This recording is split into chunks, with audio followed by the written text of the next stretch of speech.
Hey guys, I'm back with another top five.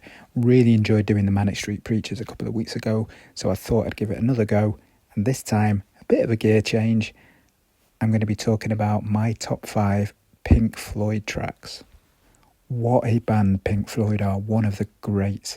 For me, they sort of stand alone in rock and roll. They're totally unique. They almost have their own sub-genre all to themselves. People can call it prog rock, psychedelia, folk, just classic rock, but for me there's no one else quite like them, and their back catalogue is up there with any band.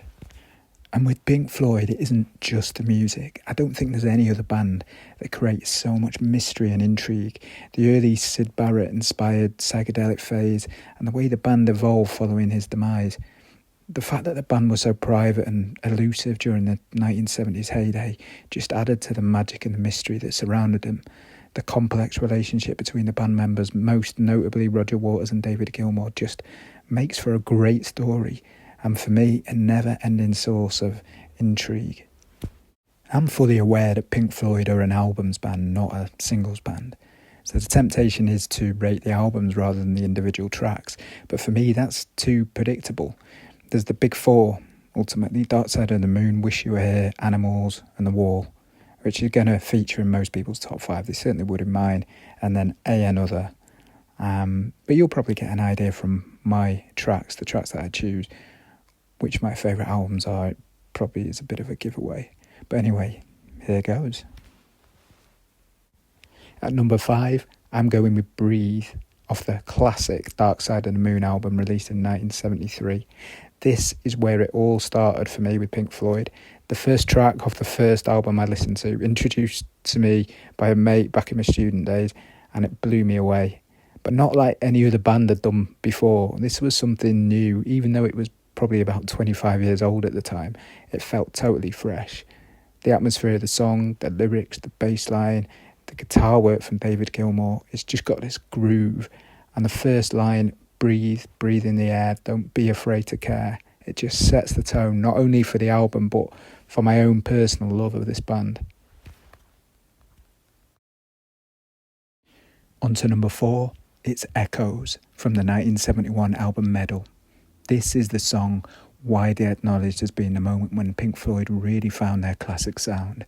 They really hit their stride with this one, and you can hear how they're moving away from the Syd Barrett influenced psychedelic sounds and shifting towards the more atmospheric concept albums that paved the way for Dark Side of the Moon and Wish You Were Here. And this song typifies why I love this band. It's not the Syd Barrett era, which I appreciate for all its originality, but it doesn't quite do it for me. And it's not the Roger Waters rock opera era towards the end of the decade, which I love, but it's the period in between where the band were able to create this magical, atmospheric, melodic music that just takes you into another world, and Echoes does this almost as well as any other track that follows. Number 3, Wish You Were Here, taken from the album of the same name, released in 1975.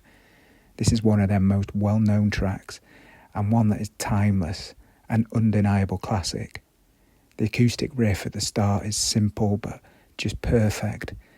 The verses are haunting but beautiful, and the chorus is emotional and anthemic. It's more of a conventional song than most Pink Floyd tracks, but the lyrics tie in with the theme of the album so well, and it has a total universal appeal that I think most people can relate to in some way. Down to number 2, I'm going with Time, off the Dark Side of the Moon album. One that people might not expect to see so high up on the list, but I love this track. It goes back again to when I first discovered Pink Floyd and listened to Dark Side over and over. I just love the combination of the verse and the bridge on this song, with the bold and confident feel of how the verse starts, and then it kind of makes way to this more reflective feel during the bridge when Richard Wright takes over on vocal duties.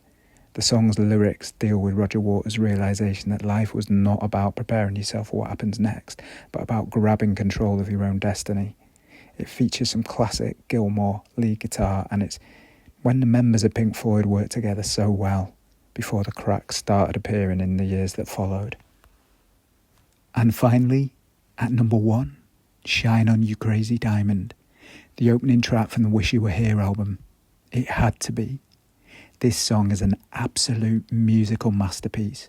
The best of David Gilmour's melodic guitar playing, Richard Wright's keyboard melodies, and Roger Waters' lyrics, paying homage to Sid.